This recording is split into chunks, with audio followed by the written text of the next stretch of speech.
Hello, and welcome to my talk on the lack of language diversity in natural language processing. A little about me. I'm Roshna. I'm a software engineer, and I also do NLP research for the Kurdish language. I'm from Kurdistan region of Iraq. That means I can speak Kurdish. And as you can tell, I can also speak English. Since I'm from Iraq, I'm adding Arabic there, and I'm currently learning Korean. We interact with our devices using language on a daily basis. Besides a keyboard spell checker, we ask our voice assistant about the weather and it reads it to us. My niece and nephews play their favorite song like Baby Shark, and my mom listens to Quran using voice search. I personally use image text translation. This example is from Google Lens, where I translate text on Instagram. I also listen to blogs using Chrome extension while reading them. These features are not available equally for many languages. Why? In the 1990s, with the advancement of computers, the tools of natural language processing shifted from rule-based approaches, where we say, if you see this, respond with this, to data-driven techniques that rely heavily on data. I want to note that the internet seems to have a default language because of lack of access and language barriers. A UNESCO report made in 2009 reports that in 1996, 75% of websites were in English and 80% of the speakers were English speakers. The report shows that in 11 years, the number has decreased. The number of English websites went from 75% to 45%, whereas the number of English speakers went from 80 to 32%. They report that even though the number of speakers has gotten lower in 2007, the number of web pages remained the same due to search engine indexing. We can dig deeper and see how that chart was calculated. Let's look at percentage of English language speakers, internet users, and web pages in English compared to a language like Spanish in 2007. I also want to direct your attention to the number of articles in Wikipedia. As you see, only the top 50 languages have a good number of articles there.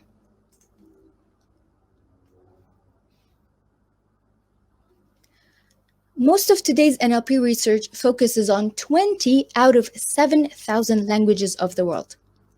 These languages are often referred to as low-resource languages. They are less studied, less computerized, less privileged, and less commonly taught.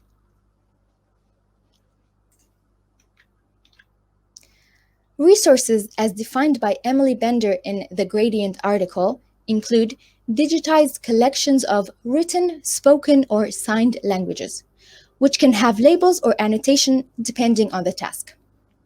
Our current machine learning techniques are very data hungry, and such methods cannot be directly applied to a lot of languages because of data scarcity. There are many reasons to care about languages with low resource. Africa and India have around 2,000 low-resource languages and are home to over 2.5 billion people. Developing technologies for these languages is not just useful for the speakers, it is also economically valuable. Supporting a language with NLP tools can prevent it from extinction, help its expansion. It can open the knowledge from their original work to all of us, and even help with prevention in case of emergency response. I want to share this research on linguistic diversity and inclusion made by Microsoft researchers in 2020. They put forward 5 questions that help us find out the future of a language. I want to direct your attention to 3 of them. The first one is, how many resources are available in a language compared to the number of native speakers? We just saw the Wikipedia chart.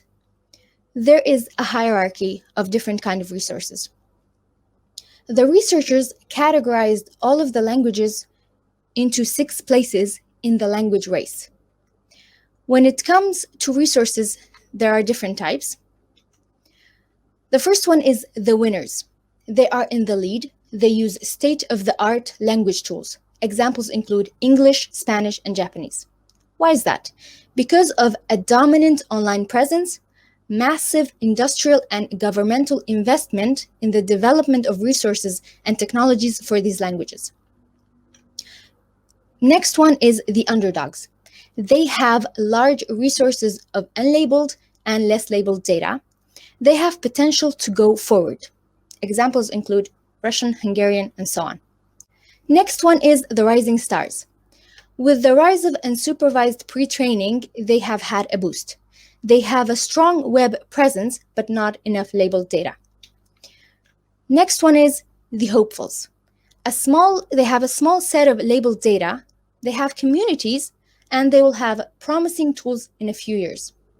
I'm self-diagnosing Kurdish to be in this level because the different dialects like Sorani and Kirmandi are being worked on by dedicated researchers, me included, not only in Kurdistan, but in research centers around the world. Next one, the scraping buys. They have some unlabeled data, almost no labeled data. They need communities to help them move forward. Finally, the left behinders. They are ignored. Now, if we look at this table, we can see that the final category we looked at, the left behinders, contains a really large section of languages and represent a really big number of speakers.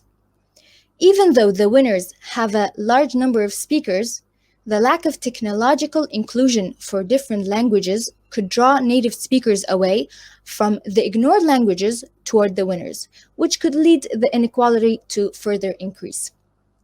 If we go back to the questions and look at question 2, which typological features have the current NLP systems been exposed to? And by typological features, we mean word order. English has subject, verb, object, whereas Arabic is verb, subject, object.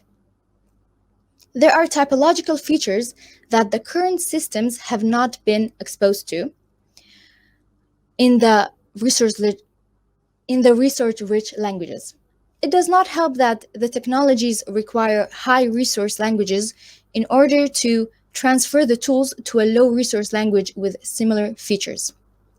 The final question is, as a community, how inclusive has conferences been in conducting and publishing research on various languages? Conferences have a huge influence on how language technologies and resources are constructed. According to that Microsoft paper, some conferences are inclusive like ELRIC. Others have picked up in the past decade.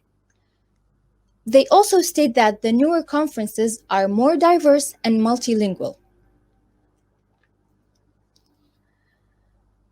The Gradient article also shows that the bulk of research in important NLP conferences like ACL through 2004 to 2016 focuses on high resource languages, even though the researchers are from all over the world.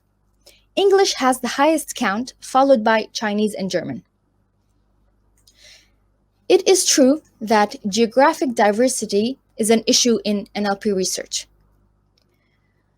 But also work on languages other than English is often considered language-specific and thus reviewed as less important than equivalent work on English. We all want the benefits of language technology, even if it's just the basics. It also notes that not all applications of NLP are beneficial and that already minorized or marginalized populations are more likely to bear the brunt of negative impact, such as surveillance technology built on NLP. In other words, there may be ways in which it is beneficial to be left out of progress in technology with language. Conferences need to encourage works from all languages, as well as set rules for multilingual testing, even if it's just more than one. In 2011, Emily Bender wrote on the do's and don'ts for language independent NLP, which led to the Bender rule. It says, always name the languages you are working on as bare minimum. There is hope for the future of low resource languages. From the categories that we went over, we can see what languages need in order to be in the lead of the language race. There should be funding and support from the government of the place that uses the language. Industry needs to support research and tools, a robust research community, and strong online presence, and of course, digital data in all the forms that were mentioned. Workshops like WinLP, Africa NLP, America's NLP, and projects like Universal Dependencies and Endangered Languages and dedicated research communities help native speakers take the future of their language into their own hands. Because honestly, I want to live in a world like the Korean movie Space Sweepers, where everyone can speak their own language and they all understand each other. I want to thank Haley Lep, Dr. Hussein Hassani for reviewing my draft talk, and Jade Abbott and Professor Christopher Manning for sharing resources with me. I will share these references on my Twitter, and thank you so much for coming to this talk.